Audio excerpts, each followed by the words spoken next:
This is the Skin Science Podcast. I'm Dr. Thomas Hitchcock, and here we'll investigate everything skin science and dissect it from a scientific perspective, analyze it from a medical perspective, critique it from a consumer perspective, and give insight from an industry perspective.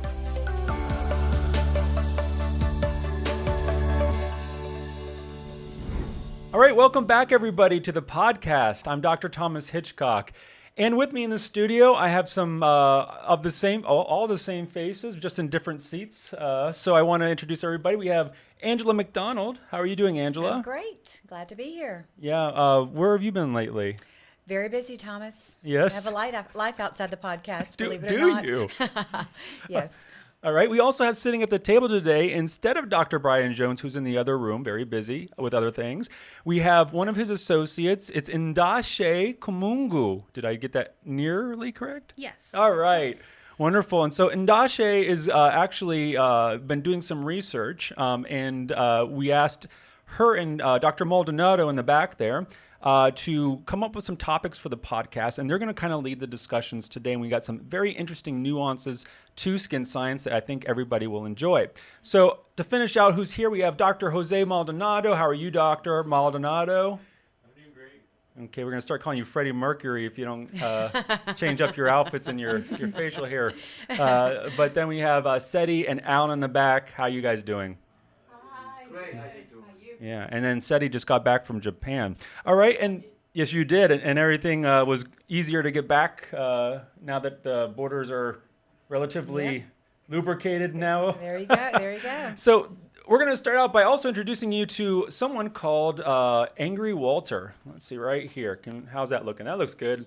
So Angry Walter is a puzzle box, actually. It's a really nice piece of woodworking. I don't know if anybody here knows woodworking, but if you look at this, this is made by a company called Deadwood Crafts. They make them in small batches, small numbers, but this is a sequential discovery puzzle. So basically you have to move the pieces around and find out how to actually find his power source in this particular puzzle. Angry Walter was one of the top puzzles for 2021. And so I have yet to solve him. He's been sitting on my shelf for a while because I have a little backlog of puzzles that I have yet to solve. But I wanted to bring him because I think he's one of the most kind of beautiful pieces of woodworking puzzle that there is out there right now. But there's also the ones I've showed previous from another inventor or artist or puzzle maker, however you want to say them. But anyway, Angry Walter, if you are a puzzler, this is one to get, not super expensive. And, I've yet to solve it, but everybody in the puzzling community, and there is such a thing, actually speaks very highly of it as one of the top puzzles that they know of. Anyway, moving on back to skin science, today we're going to be talking about how skin issues affect, and specifically we're going to start with acne, and how that actually affects different subgroups of the population differently. And so the reason this kind of came up was because Ndashe actually is from a country in the continent of Africa, but she's been here for 10 years in the United States with her family. And I'm going to ask her in a second, but she'll get into how kind of her experience coming to a different geography, maybe even changing some other things in her life, we'll find out, have affected the quality of her skin, her perception of her skin and her family, what she knows from her community. And then we'll talk about things like people of different ethnicities, how it affects them, whether geography with the same ethnicities it affects them, things like diet, topicals, medicines. And so I think this is going to be a very interesting topic because we have somebody that can kind of bridge the gap here. You know, I've lived in the United States my whole life, but I have lived in very different geographies. So I've lived in the southern United States. I've lived in the Northeast. I've lived on the West Coast. I've lived on the East Coast. And now I live in Texas, which is almost a different country. But I'm proud of that, actually. Are you proud of that? I think most Texans are proud of that. But I will say that I myself have noticed, maybe not in my skin as much, but I have noticed in my gut when I go to different geographies, and because the thing is, different geographies, although you can get similar foods, when you go to the farmer's market and such, there are some differences I've noticed because sometimes food has to travel a little farther to get to certain places. For instance, oysters. Huge oyster fan. Not necessarily near much oyster places that produce oysters in Texas. So you have to think to yourself, does the fresh oysters that you get in San Diego have the same qualities that you would get in Texas? And we won't get into that today, but let's start by getting a little bit more history about you, Ndashe, and where you're from, where your family is from. And then I'll let you go ahead and start asking the question about what we're going to talk about today about skin issues and subpopulations. Yes. So my family is from a little country known as Zambia. It's a landlocked country, so we don't really have much contact with the ocean, but we have a lot of problems with water, which makes sense. On the other end, my mom is from the eastern province where I grew up, and I'm from the copper belt, which because of the copper that we have. Okay. But one of the questions I have in general is, what are your skincare routines in terms of, based off of how you grew up with your family and your cultures, what do your skincare routines look like? You're talking to us, or is that a rhetorical question? Both Okay. of you. Okay. Well, for me, I would say I know so I'm half Spanish, and then my father's a mix of European descents, like Irish, German, English, Hitchcock being the English part. So my father's side didn't really have a lot of skin issues when they're young. It's when they get older that they get sebaceous hyperplasia, and which I'm starting to get now. But my mother's side, the Spanish side, actually had a lot of acne in the younger years, in which I got both of those. Thank you very much to my parents. And so really, though, interestingly, and this is in the book that we're writing, this is one of the things that I talk about, is that I didn't have any skin issues until I started messing with my skin. So when I was early in pubescent area of my life, I saw my sister getting all these fancy skincare creams and stuff, and I got a little jealous. So I begged my stepmother to buy me something, and she went and got me witch hazel, just so I would have something to apply. And when I started using that as an astringent, even though I had no need for it, I started to actually break out right then. And that's when I started getting acne. And then on top of that, of course, every time I would get acne, I'd try something else to try to solve the acne, when in essence, I was fine before I started using anything on my skin. Same with my sister, but my younger sister, interestingly, never had a problem with acne, but we're not blood related because she's adopted. And so it was very interesting to see genetics plays a big role. But also the fact is, I do believe that if you don't mess with your microbiome and your skin if you don't need to, it's probably going to manifest less, even if you're genetically predisposed. I don't know about you, Angela, but you. So, right now I'm a mother of teenagers, so I'll speak from that perspective as someone who's raising kids who are currently having twins. One has skin issues and the other doesn't. So they've had, one could say, a very similar. But they're fraternal, right? They are fraternal, yes. They've had a very similar, one male, one female. They have had a very similar experience in life, though, and then one, I question whether he even washes his face in the shower, quite honestly. I'm not quite sure what his routine is, but I can assure you it's very little. Oh, she's being sexist now. I'm just being honest. No, the other is very diligent about what she does, and she struggles with skin issues. We've tried birth control pills, thinking that if we change the hormones, it changes the scenario. That was not the case. We have tried antibiotics. We have certainly tried topicals. That was the first stop. And now, actually, as of this week, she's on Accutane. So a very different experience than her male twin brother in that respect. Unfortunately, from a subpopulation perspective, women are just more predisposed to acne. It's unfortunate, but it's true. I think some of it has to do with the monthly cycles and such, just messing with the balance. But, I did not mention at the beginning that we do have the friend of the podcast, Dr. Doris Day, that is standing by, and she's going to chime in a little bit on this topic as well. But before that happens, I wanted to get back to you and kind of get some direction on this. Yes. So the reason I asked you that question is there was a study that I was reading earlier this week that talked about people of color and their perception of acne and how they view themselves and how that in turn impacts their psychology. So one of the things they talked about is non-Caucasian patients tend to have a higher worse illness perception, one. But not only do they have a higher illness perception, they also have it has a larger impact on their identity. It has a larger impact on their emotional state. So I wanted to ask that question in the sense that why do you think that it is necessarily non-Caucasian patients who tend to have that from a socioeconomic perspective? You know, that's a very interesting question because, of course, I can only see things from the perspective that I have in my life, right? As a, generally presenting white male. I mean, I am half Hispanic, but I'm, by all sense and purposes, a white male because you look at me, that's what you see. I will say that I always thought that everybody was insecure about their skin when they had acne. Like I always was whenever I had any acneic lesions, or scars or anything, I always was very self-conscious about it. Now, I'm not sure kind of where the line is here, whether what they're saying, people that are non-Caucasian have a worse illness perception, because I never considered myself ill. I just thought everybody had acne when I was younger, and I just thought, I just hate that it's right where everybody can see it, I did see that there were some people that had better skin than I, but I thought everybody once in a while. I didn't have really bad acne. I just had occasional acne.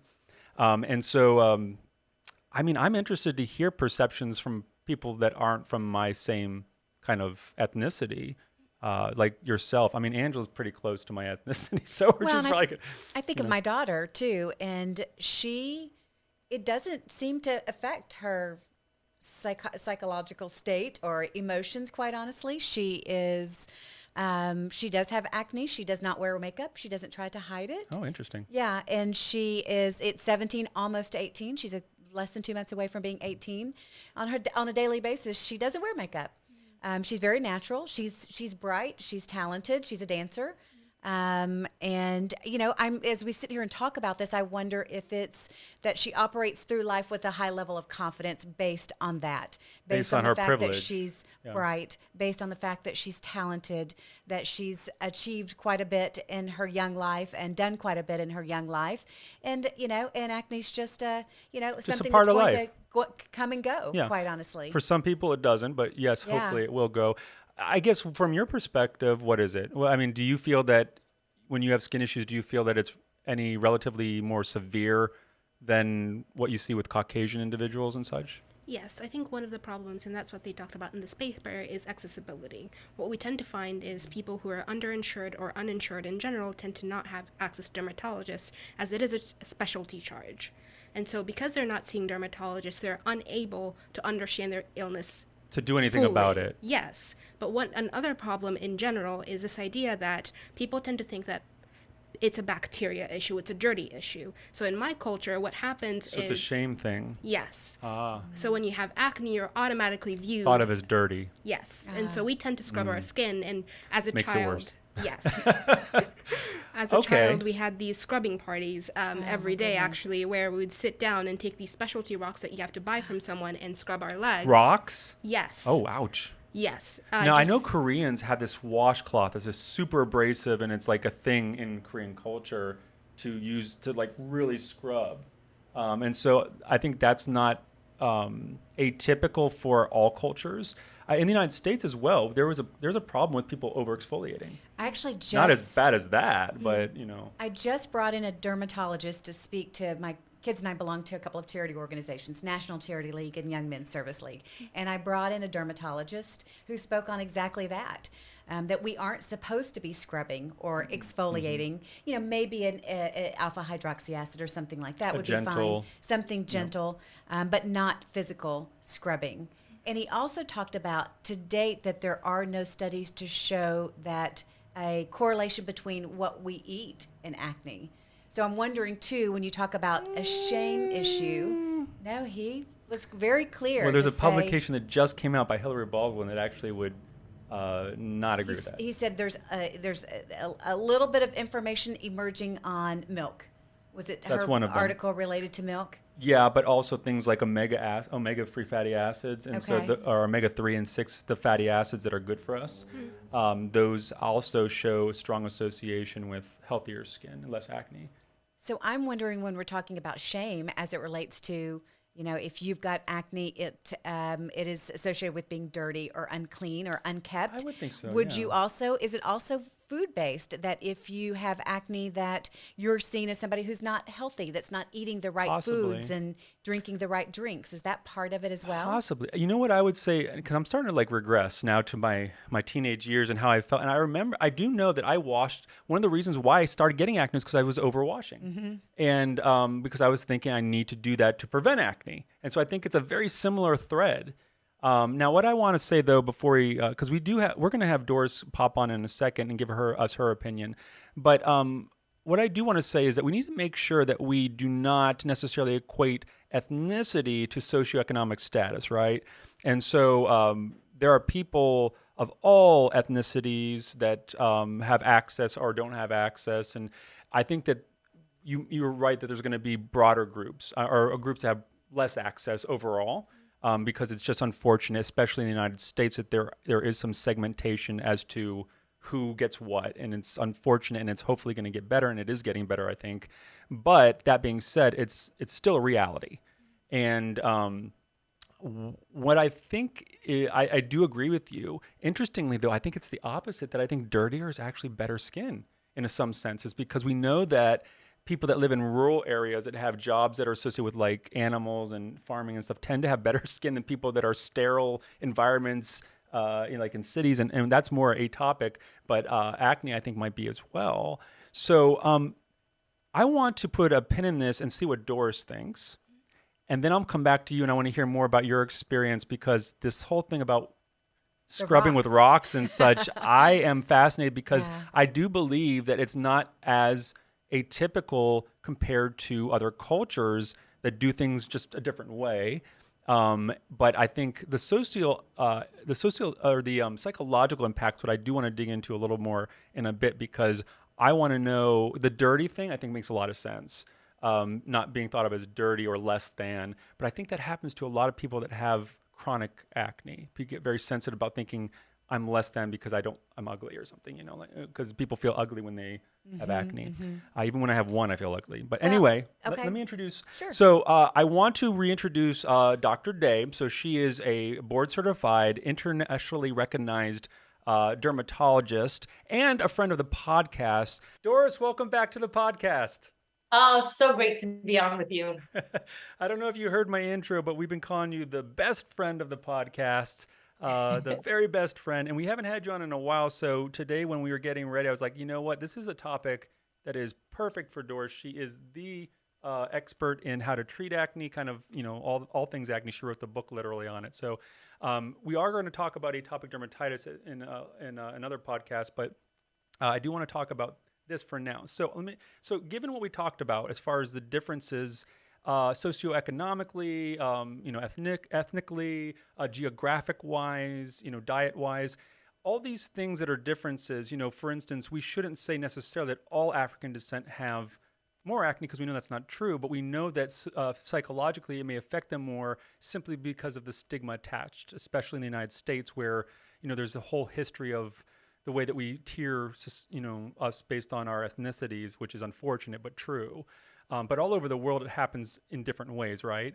And so that can affect the way that we see ourselves when we do have externally facing disease. But is there any differences when it comes to what causes or how we should treat based on ethnicity or any other subpopulation? Well, acne is a mystery in so many ways. So we know what we see, we know things that can trigger it, and we have things that can make it better.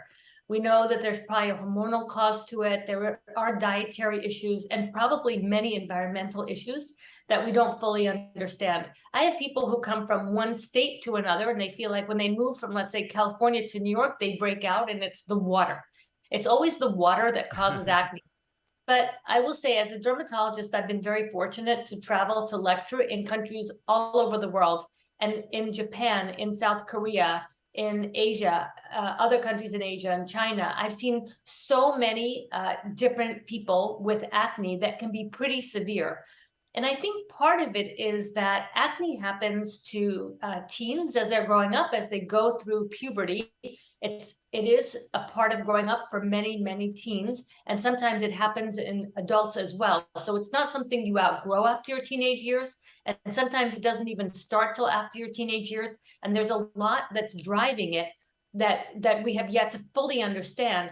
But I do think that different cultures perceive it differently.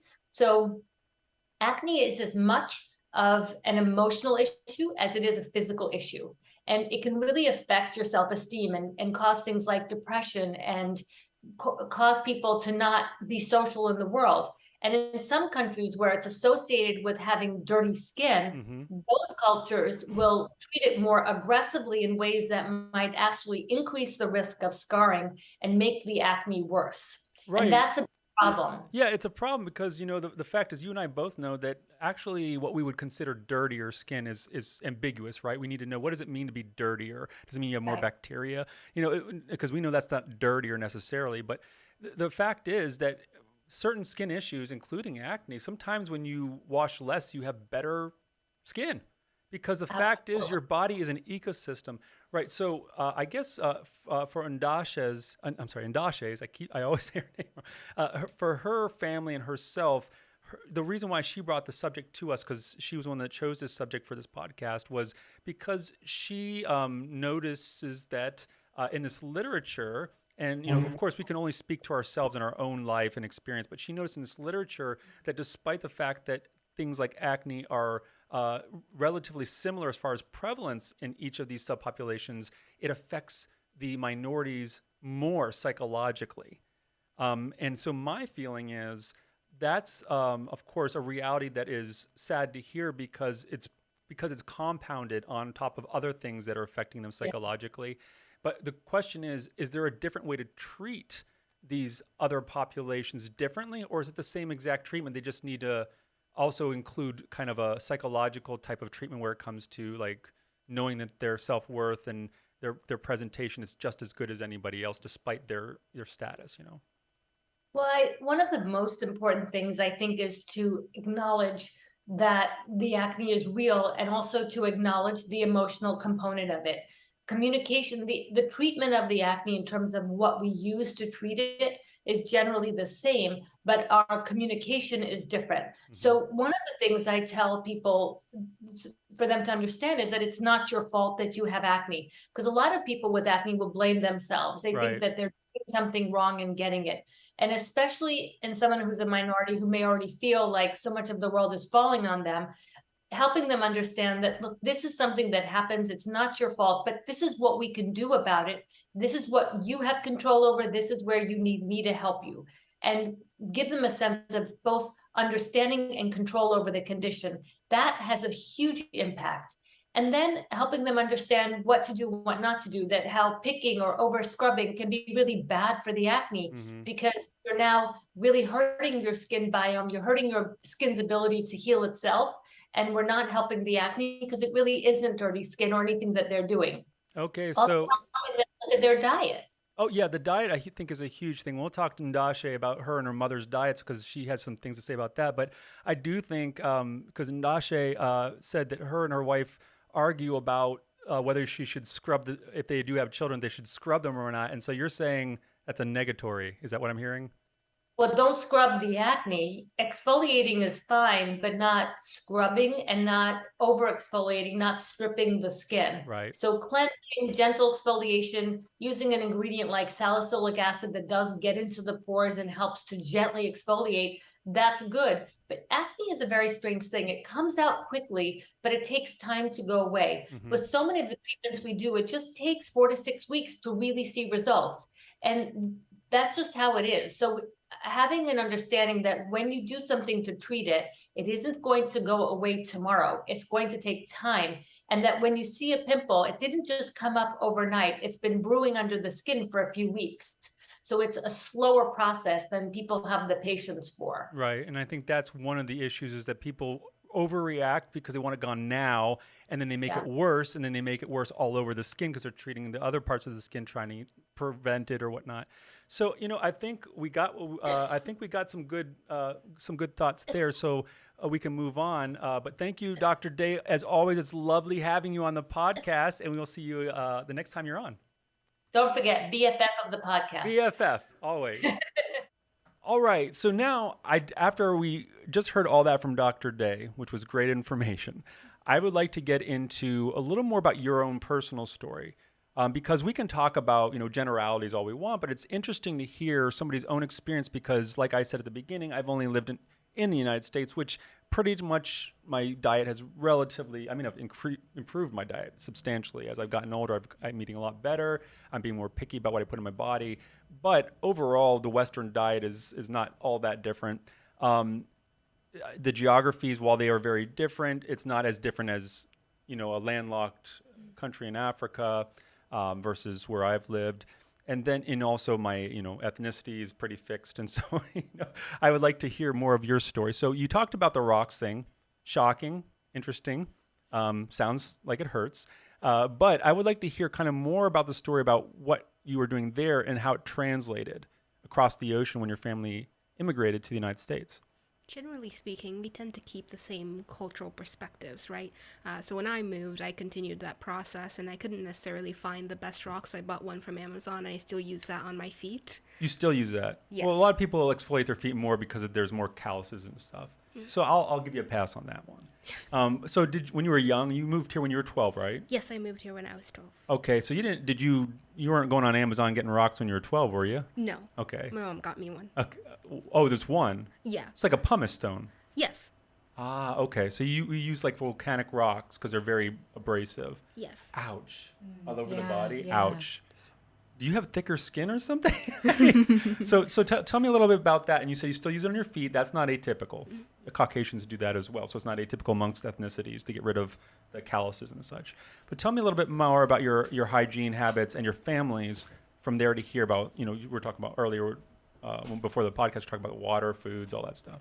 Yes, so something that we have in our community, something called American water. It's the same across Zimbabweans, Zambians, which is quite similar, Malawians who tend to move here, which we tend to stay in the same circle. Okay. What people say anecdotally is once they move to America, they tend to have a lot of acne, not only facial acne, but body acne, and acne in different places. And they also tend to develop something called hidradenitis suppurativa, and they get diagnosed here. So what we tend to do is when we move here, we try to keep the same tradition of we take the water from the tap, we go boil it, and then we use it. But then over time, that goes away, and then we Meaning start... when you move here, you would do that? Yes, but then we'd go back to using the American water, and then we'd have the same problems: hidradenitis, acne, body acne, everything. So did the boiling of it do anything?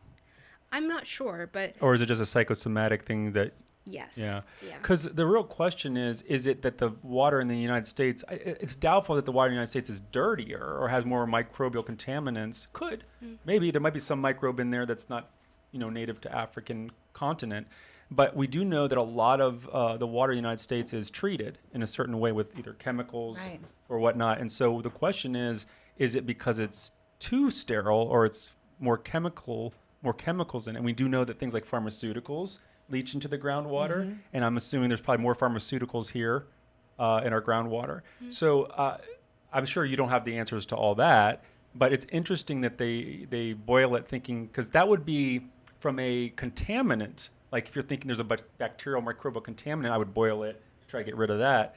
And so that's an interesting fix that they're trying to. The real question is, moving forward, do they continue to have those skin diseases, or does it acclimate? I think in terms of acne, it tends to acclimate over time, which is a good thing. But in terms of then you develop other inflammatory disorders such as post-inflammatory hyperpigmentation, and From that the acne. becomes a huge issue for a lot of people, and they seek out dermatologists. And then another issue that develops is hidradenitis, and that tends to stay for life. So we get diagnosed, or it depends on how you look at it. We tend to get more diagnosed with more disorders, or either we have more disorders, we don't really know which is which, that develop over time as we move to the United States. Okay. So what do you think about In the U.S., we don't associate, or at least I haven't heard that we associate our water with acne. Is it the change, Thomas, from going from one environment to a very different environment that is potentially related to the skin issues that they see when they immigrate to the U.S.? Yes, possibly. You have to remember that the human body is an ecosystem, right? We're an ecosystem. We think of ourselves as just humans walking around, but we're not. We're more than just humans. We're an ecosystem. We have thousands of species that depend on us, and we depend on some of those species as well. Some of them are transient just from touching things. And when we change our overall environment, so for instance, if we go from somewhere very dry to somewhere very humid or moist, different things are going to find that. It's just like our houses, right? We have the inside walls of our house, we have the outside walls of our house, and the outside walls, a lot of things will happen to those outside walls depending on the ecosystem. In the springtime, we might get ivy that grows up on the wall. We might have those mud bees or whatever they're called that put things on walls. We have spiders that at the end of the season, we have all this organic matter on our walls that if we don't get rid of, it can either stain our walls or whatnot. And so really, it's a very similar thing that our bodies, when we put it in different environments, it basically, the microbes that live in that ecosystem are affected as well as our skin is affected. And it's a cycle. Our skin gets affected by the microbes, our microbes get affected by the skin, the environment affects both, which causes, it's this like kind of vicious cycle. It starts a cycle. The good news is that a lot of times our bodies can seek out homeostasis, so it can produce either more oils if it needs to keep more moisture in, or it can stop producing some oils if it has too much moisture because it's too humid or whatnot. The fact is, it all has to balance out itself, meaning it's not just the skin that has to acclimate or the human, it's also the ecosystem that has to acclimate as a whole. So it does make sense that some of it can happen where it can acclimate, but the problem is you're going to still, no matter how long you're in the United States, if you have something from Africa that has engrafted into your ecosystem that's going to stay there, it might be deeper, but it doesn't mean it's gone. And so it could stay there and cause trouble because it's in the environment that it doesn't like. And so, yes, the water, again, and also too many chemicals is always, it's one of those things where it's always going to cause issues with the ecosystem as well. And we may have become accustomed to it. Our body is acclimated to those chemicals where it's new to them. And so, frankly, I'd like to know kind of how this translates to like a first-generation immigrant versus a second generation, where a person may have a mother from the same country as where you grew up, but where your children have the same issues. And that's where, I think that becomes more of then we're talking more about genetics and ethnicity. I mean, some of the habits will translate, but I don't know, will you be taking your kids and scrubbing them with pumice stones and stuff as well? I don't know. You will? Okay. Probably. Okay. So some of those habits are going to translate. To my wife's disdain, but I will do it. To my wife's disdain, but I will do it. Yeah? Yeah. And so do you have children now? No. Okay, so I was going to say I'd like to watch your child being pumised to see how they react. Because I remember even when I was a child, I remember distinctly my mother, and I must have been very young because I remember being in the shower, and she would take and scrub the shampoo into my scalp with the nails and being like, this is like torture. Yeah. I remember that distinctly, like the torturous nails in the scalp. And like, do you not understand how much you're hurting me? But now it's like therapeutic to get like that same massage. It's a massage, yeah. You pay good money for those now, right? Yeah. And so actually, like even like Korean massages and stuff, they're pretty abusive on some of those massages. But yeah, so when we think about not just ethnicity, not just socioeconomic, but also like gender related, there's all these subgroups that the question is, do they necessarily have more inflammatory diseases, or is it just their perception? And so I would like to know, do we have any answers on that? Because I do know there's statistics there that talk about it. So you looked some up. What did you find? I found that the rate of acne between Caucasians, African Americans, Asians in general is quite similar. Okay. Right? But in general, the illness perception is different, and that was the interesting part. The other side of it is post-inflammatory hyperpigmentation tends to happen in people with more pigment, and it tends to happen with people who are darker. Right. In that sense, it makes sense that they have a worse illness perception in the sense... Because it seems to stick around. Yes. Gotcha. The aftermath continues on, and it never goes away. It's a party that never stops, essentially. And I don't wear makeup typically, except for during the podcast. Secrets. I'm unleashing secrets. Secrets of the podcast. But for a darker skin type, is it harder to cover up hyperpigmentation than for like a Caucasian that has redness from acne or something? Because we get the vascularity. Which one's harder to cover up? That's a question I wouldn't know. I mean, I don't know if either of you have I think the vascularity changes though, where post-inflammatory hyperpigmentation, once you have it, is very difficult to get rid of unless you seek medical help, quite honestly. Okay. Is that how you see it as well? Yes. Whereas the vascularity seems to change, kind of flow back and forth more so, is more transient in nature, I should say. For some people, I would say it's pretty long term, but you're right. You're right. I think I just think I'm just trying to think through what's causing this perception. I think earlier when you talked about the perception of less than and dirty, maybe because we do know that the United States has a bad kind of history of minorities being looked at as less than already, and so maybe it's the compounding. Is this study from the United States or just generally? In the United States. Okay, then that makes a lot of sense. So when they were talking about different ethnicities, were those ethnicities all living within the United States, or were they in different countries? In the United States. In the United States, okay. That was more one of the sense. questions that I had. Yeah. So the interesting thing would be to see if, like, for instance, in a country where darker skin, like in Africa, is more prominent, if whether the Caucasians that live there, maybe like, because in South Africa the Caucasians are more. Do you know in South Africa? Yes. Is there more population of Caucasian, or? There's a larger percentage, but they're still a minority. They're still a minority. Yes. Okay, so it'd be interesting to see whether it's flipped there. Well, no, because they still have advantage there. So it'd be interesting to see where that's flipped, if anywhere, whether that psychological kind of issue is flipped as well. I'm not sure if you read any of that in your research, but. No, but going back to your point about post-inflammatory hyperpigmentation, it's not easy to cover up, but it's more than that. I think for a lot of people, it feels like a stain on who you are, like the dirty sticks around, and it never goes away. Like scars do in general, for yes. acne scars. It's just a reminder of a period of time that wasn't. Or you're still in it, right? You're still living with it. Yeah. Yeah, I guess it's an interesting phenomena to consider in dermatology as a whole. But the question is, how would we fix that? That sounds like more of a something that has to be done by a psychologist than a dermatologist. And so I would say we do need to realize that it affects people mentally differently. But I think that has more to do with society, and society actually making sure that everybody doesn't feel less than already, so that it doesn't compound when we have skin issues. Yes. I think that's probably where, for me, I want to know, for instance, we know that women have, unfortunately, worse when it comes to acne. So for them, it's like we should focus on women-centric solutions to acne. What's causing it? What's driving it? How do we solve it for that particular reason?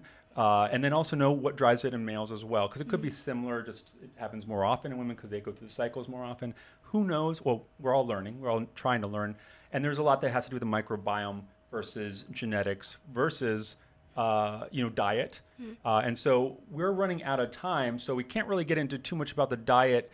But really quickly, give an anecdote about your family and whether diets have played a role into skin issues from Africa to the United States. I think they've played a large role in the sense that I'm a person who eats American food through and through. Burgers are my favorite thing. I eat that almost every day. Oh my goodness. Yeah. But my mom doesn't. She goes to the same either Asian market stores or African market stores, whatever she can find, or even British stores, and gets the same food that we ate back home. And she has way better skin than I do, and I have way worse skin than she does, and I have more post-inflammatory pigmentation than she does. So I think diet is playing a huge role. Right. And I would concur that diet's probably an issue there, and I would say we might need to do an experiment where we put you on a specific diet and see what happens, and see maybe if your mom forces you to eat her food for a month and see what happens. Yeah. All right. Well, anyway, I think that's all the time we have for this episode. Thank you, everybody, for your eyes and your ears. I want to thank everybody here for participating. And that too. For participating. We will see you next time.